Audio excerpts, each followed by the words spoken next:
Hello guys, आपका स्वागत है हमारे जेके स्टडी स्टफ में। आज की वीडियो में हम बात करने आ रहे हैं डी कॉलेज के ऐसे स्टूडेंट जो सोल रेगुलर या फिर एनसीयूएफ से बिलोंग करते हैं और साथ ही साथ वो अभी 6th सेमेस्टर में है और उनके पास जो कोर्स है वो है बीए पॉलिटिकल साइंस ऑनर्स और इसके अंदर एक बुक जिसको आप सब्जेक्ट भी कह सकते हो वो अपनी मॉडर्न पॉलिटिकल फिलोसफी।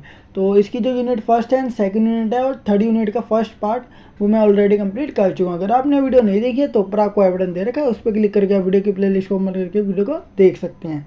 तो भाई जैसे कि अपन बात करने आ रहे हैं यूनिट थर्ड के सेकंड पार्ट की, और एक दो पार्ट के बाद हम इस जो यूनिट है उसको भी कंप्लीट कर देंगे, ठीक है। और इससे थोड़ी देर पहले ही मैंने अभी यूनिट थर्ड का जो फर्स्ट पार्ट है वो अभी अपलोड किया। अगर आपने वीडियो नहीं देखी है तो जैसे कि मैंने आपको बताया था कि आपको जो ऊपर आई बटन दे रखा था उस पर क्लिक करके आप वीडियो को देख सकते हैं।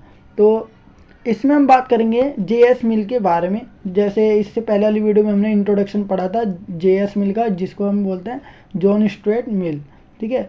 ये उनका पूरा नाम था जेएस मिल का। अब जेएस मिल का जो वो कॉन्सेप्ट है वो हम स्वतंत्रता के तौर पे जानेंगे, क्योंकि जेएस मिल ने अपनी जो बातें रखी थी वो स्वतंत्रता को लेकर रखी थी, ठीक है। वो आज़ादी को लेकर बहुत ज़्यादा ही उन्होंने विचार रखे थे राजनीति में।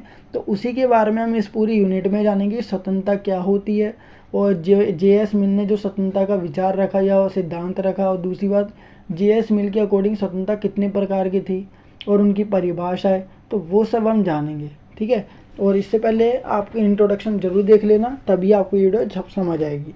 तो देखते हैं स्वतंत्रता पर निबंध लिखने की प्रेरणा, ठीक है। स्वतंत्रता पर निबंध लिखने की प्रेरणा जो थी वो मिल ने ली थी और वो स्वतंत्रता पर लेख लिखना चाहते थे और उन्होंने लिखा भी था। तो वो हम देखते हैं इस वीडियो में। सबसे पहला टॉपिक अपना वही है। मिल को विश्वास था कि स्वतंत्रता के द्वारा ही व्यक्ति के मस्तिष्क मतलब बुद्धि और आत्मा का विकास हो सकता है। अगर आज़ादी होगी तभी उसकी बुद्धि का विकास होगा और उसकी आत्मा का विकास होगा। इससे ही सामाजिक कल्याण में वृद्धि हो सकती है, ठीक है। इससे क्या होगी, सामाजिक कल्याण में वृद्धि होगी और समाज का कल्याण भी होगा। सामाजिक प्रगति व्यक्ति की मौलिक रचनात्मक प्रतिभा पर निर्भर करती है। किसी व्यक्ति की मौलिक रचनात्मक जो उसके द्वारा बनाई गई प्रतिभा है उस पर निर्भर करती है, और वो प्रतिभा वो कैसे दिखा पाएगा, जब उसको आज़ादी होगी, ठीक है। अगर उसको कोई भी टैलेंट शो करने का अगर अधिकार होगा, राइट होगा, तभी वो क्या कर सकेगा, अपनी व्यक्ति जो भी उसके अंदर छुपी हुई मौलिक रचनात्मक प्रतिभा है उसको पेश कर पाएगा। तो सबसे पहली बात, सामाजिक प्रगति के लिए रचनात्मक प्रतिभा होना जरूरी है और रचनात्मक प्रतिभा को शो करने के लिए स्वतंत्रता होना जरूरी है। तो ये है इसके अंदर जो मिल का विचार था या विश्वास था इसके ऊपर। उसने देखा, मतलब मिल ने देखा कि इंग्लैंड की आर्थिक और राजनीतिक परिस्थितियाँ तेज़ी से बदल रही थी। राज्य के कार्य क्षेत्र का विस्तार हो रहा था, ठीक है। राज्य के कार्य क्षेत्र का क्या हो रहा था, विस्तार हो रहा था। बेंथमवाद से प्रेरित राज्य प्रजा पर अपनी कानूनी शिकंजा कसता जा रहा था। संसद ही सर्वोच्च थी। उसे डर था कि बहुमत का प्रतीक संसद अल्पसंख्यकों का शोषण करेंगे, उन पर जनमत का कानून थोपा जाएगा। इसलिए मिल ने बेंथम के उपयोगितावाद के स्थान पर व्यक्तिगत स्वतंत्रता का सिद्धांत प्रतिपादित किया, ठीक है। वो उपयोगितावाद के स्थान पर उन्होंने व्यक्तिगत जो स्वतंत्रता थी, पर्सनल जो मतलब फ्रीडम थी या लिबर्टी, उसको पेश किया था या उसको पास भी किया था। फिर उसने अपनी रचना एसे ऑफ लिबर्टी में व्यक्तिगत स्वतंत्रता की पूरी व्याख्या प्रस्तुत की, ठीक है। स्वतंत्रता के बारे में उन्होंने सारी की सारी बातें रखी। तो देखते हैं स्वतंत्रता की परिभाषा क्या है, मिल ने क्या रखी है। मिल ने अपने स्वतंत्रता सिद्धांत में स्वतंत्रता को दो प्रकार से क्या किया, डिफाइन किया था या परिभाषित किया। प्रथम परिभाषा के अनुसार व्यक्ति अपने मन और शरीर का अकेला स्वामी है, अर्थात व्यक्ति की स्वयं पर प्रभुता है, ठीक है। व्यक्ति अपने स्वयं पर कंट्रोल कर सकता है और व्यक्ति का खुद का स्वामित्व है अपने ऊपर। इस परिभाषा के अनुसार व्यक्ति के कार्य पर कोई प्रतिबंध नहीं होना चाहिए। व्यक्ति कोई सा भी कार्य कर सकता है, उस पर किसी प्रकार की कोई पाबंदी या प्रतिबंध नहीं होना चाहिए, ऐसा मिल ने बोला, ठीक है। मिल ने कहा अपने आप पर, अपने कार्य पर तथा अपने विचारों पर व्यक्ति अपना स्वयं संप्रभु है, ठीक है। उसका वो खुद ही का क्या है, स्वामी है। उसके कार्य और अपने आप पर और अपने विचारों का वो खुद ही क्या है, स्वामी है। उसको किसी से कोई पूछने की ज़रूरत नहीं है। अगला, मील का कहना है कि व्यक्ति का सर्वांगीण मतलब सही प्रकार का विकास, ठीक है, जितनी प्रकार का उसको विकास की जरूरत है, सर्वांगीण विकास बोलता है सभी विकास, ठीक है, सही प्रकार के विकास स्वतंत्र वातावरण में ही संभव है। अगर उसको ऐसा वातावरण मिल जाए जो आज़ाद है, तभी उसका सर्वांगीण या सही प्रकार का विकास हो सकता है, उसे किसी प्रकार से वंचित नहीं रखा जाएगा। उसके अनुसार यदि किसी व्यक्ति का कार्य दूसरों के लिए हानिकारक नहीं है तो उस पर प्रतिबंध लगाना न्याय संगत नहीं है, ठीक है। अगर कोई व्यक्ति कार्य करता है और उससे किसी दूसरे को हानि नहीं होती तो उस पर प्रतिबंध लगाना या उस कार्य पर प्रतिबंध लगाना न्याय संगत नहीं है, वो न्याय वाली बात नहीं होगी। दूसरी परिभाषा के अनुसार व्यक्ति उन कार्यों को नहीं कर सकता जिनसे दूसरों के हित को हानि हो, ठीक है। व्यक्ति कोई ऐसा कार्य नहीं कर सकता जिससे किसी दूसरे के हित को या भले को क्या पहुँचे, ठेस पहुँचे या हानि पहुँचे, तो ऐसा कोई कार्य नहीं कर सकता। ये दूसरी परिभाषा रखी है। मील का कहना है कि व्यक्ति को उस कार्य को करने की स्वतंत्रता है जिसको वह करना चाहता है, किंतु वह नदी में डूबने की स्वतंत्रता नहीं रख सकता, ठीक है। यदि केवल तो व्यक्ति केवल वही कार्य कर सकता है जिससे दूसरों पर प्रतिकूल प्रभाव नहीं पड़ता। इस परिभाषा के अनुसार व्यक्ति को सकारात्मक कार्य करने का अधिकार प्राप्त होता है। अगर कोई व्यक्ति डूबना चाहता है तो उसको डूबने की स्वतंत्रता नहीं है, ठीक है। इसमें केवल सकारात्मक कार्य को ही शामिल किया जाता है या सकारात्मक स्वतंत्रता को ही शामिल किया जाता है। कोई ऐसा कार्य करना जो उसके लिए भी पॉजिटिव माना जाए और दूसरों की नज़रों में भी पॉजिटिव होना चाहिए, तो इस प्रकार की स्वतंत्रता होनी चाहिए। ऐसा नहीं कि अगर वो अपनी ज़िंदगी से परेशान है तो उसको आज़ादी है कि वो नदी में डूबकर या फिर नदी में कूदकर अपनी जान दे दे या फिर समुद्र में कूद जाए, तो इस प्रकार की स्वतंत्रता उसके लिए तो चलो ठीक है, उसको एक समय पर लगेगा कि मेरा जीवन समाप्त हो जाएगा, मेरी सारी प्रॉब्लम दूर हो जाएगी, लेकिन उससे किसी दूसरों के उसके परिवार वालों को भी क्या हो सकती है, ठेस पहुँच सकती है। तो सकारात्मक कार्य करने का अधिकार प्राप्त होता है, ऐसी स्वतंत्रता की बात मील ने करी है।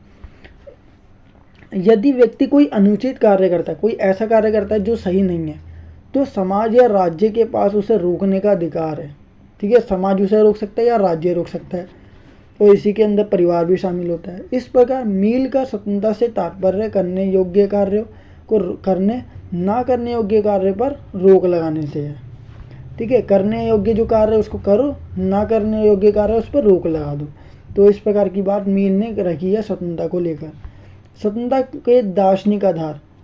मील ने अपने स्वतंत्रता के सिद्धांत का समर्थन दो प्रकार के दार्शनिक आधारों पर किया है। पहला व्यक्ति की दृष्टि से, दूसरा समाज की दृष्टि से, ठीक है। स्वतंत्रता का जो भी आधार है वो है व्यक्ति की दृष्टि से, एक व्यक्ति क्या सोचता है, दूसरा अगर उस व्यक्ति की नज़र में वो स्वतंत्रता ठीक है तो समाज की दृष्टि से वो कैसी होगी स्वतंत्रता, वो ठीक है भी या किसी को ठेस पहुँच रही है। अगर दोनों को प्रॉब्लम नहीं है तो वो सही है। पहला जो है, मील का मानना है कि व्यक्ति का उद्देश्य अपने व्यक्तित्व का संपूर्ण विकास है, ठीक है। एक व्यक्ति क्या सोचता है, उसका सारा का सारा विकास हो जाए, जो कि स्वतंत्र वातावरण में ही संभव हो सकता है। अगर उसको पूरी आज़ादी मिल जाए तभी उसका सर्वांगीण विकास हो सकता है, या सभी विकास या सही प्रकार का विकास या संपूर्ण विकास हो सकता है। यदि व्यक्ति को स्वतंत्रता प्रदान ना की जाए तो उसके जीवन का मूल उद्देश्य ही नष्ट हो जाएगा, जो उसका जीवन का मेन वो है एम या लक्ष्य, वो खत्म हो जाएगा। इसलिए व्यक्ति के व्यक्तित्व के सर्वांगीण विकास के लिए स्वतंत्रता का होना बहुत ज़्यादा ज़रूरी है। ये तो पहला कॉन्सेप्ट है जो व्यक्ति को लेकर था। अब दूसरा देखते हैं जो समाज को लेकर था। दार्शनिक आधार के समर्थन में मील ने कहा कि, या फिर दूसरा जो है अपना समाज की दृष्टि से ये लिख सकते हो, मील ने कहा कि मानव जो समाज है उसकी प्रगति के लिए ये जरूरी है कि सभी व्यक्तियों को विकास के अवसर प्रदान किए जाए, ठीक है। समाज क्या करे, सभी व्यक्ति को जो स्वतंत्रता के अवसर है वो कोई भी विकास करने के, अपने व्यक्तियों का विकास करने के अवसर प्रदान किए जाए ताकि वे अपना सर्वांगीण विकास कर सके। ये समाज के तौर पे मिल रहा है और दूसरा उसमें वो खुद कमाना चाहता है, ठीक है। मील का मानना है कि समाज का विकास विशेष व्यक्ति के कारण होता है, ठीक है। समाज का विकास विशेष व्यक्ति के कारण होता है। ये व्यक्ति कला, विज्ञान, साहित्य आदि क्षेत्रों में नवीनता या नयापन लाने का लगातार प्रयास करते रहते हैं, ठीक है। कुछ व्यक्ति जो है ना वो समाज का विकास करने की कोशिश करते हैं और वो कहीं ना कहीं क्या होते हैं, मशहूर होती हैं। तो कला उनकी वो बढ़िया होती है, या विज्ञान में वो बढ़िया होते हैं, या साहित्य में बढ़िया होते हैं, और वो नई तरकीबें खोजते रहते हैं और लगातार प्रयास करते रहते हैं ताकि समाज का विकास हो। समाज का विकास होगा तो ऑलरेडी उसके अंदर क्या हो जाएगा, मनुष्य का या मानवीय विकास भी हो जाएगा, और मानवीय विकास होगा तो सब कुछ सही रहेगा।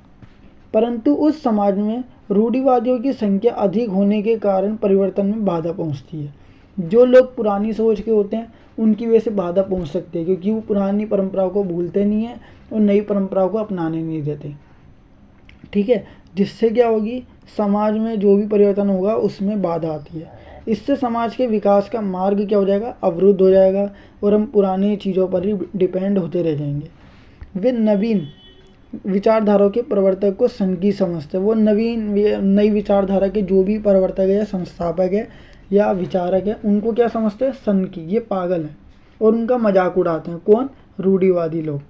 लेकिन मील का मानना है कि समाज की प्रगति इन्हीं पागल, संघी और दीवाने व्यक्तियों के कारण होती है। ठीक है, पागल, संघी या फिर जो दीवाने व्यक्ति है उनके कारण होती है समाज की प्रगति। ऐसा कौन मानता है, मील। जबकि रूढ़िवादी लोग मानते हैं कि ये पागल है और उनका मजाक उड़ाते रहते हैं। इस प्रकार मील ने व्यक्ति और समाज के विकास के लिए स्वतंत्रता की आवश्यकता को यह आवश्यक माना है, इसको जरूरी माना है। तो ये था। इसके बाद अपना जो स्वतंत्रता के प्रकार है उसको हम नेक्स्ट पार्ट में जानेंगे। फिर इसको जल्द से जल्द अपनी ये जो यूनिट है वो भी कंप्लीट कर देंगे। तो गाइस ये थी अपनी आज की वीडियो। आई होप गाइस आपको वीडियो जरूर पसंद होगी। अगर आपको वीडियो पसंद आई तो वीडियो को लाइक, शेयर, कमेंट करना बिल्कुल ना भूलिए। और साथ ही साथ अगर आप हमारे चैनल पर नहीं हो तो चैनल को सब्सक्राइब एंड बेल नोटिफिकेशन पर क्लिक करके आप हमारी आने वाली हर वीडियो की नोटिफिकेशन तुरंत प्राप्त कर सकते हैं। सो गाइस मिलते हैं नेक्स्ट वीडियो के साथ। So thanks for watching this video.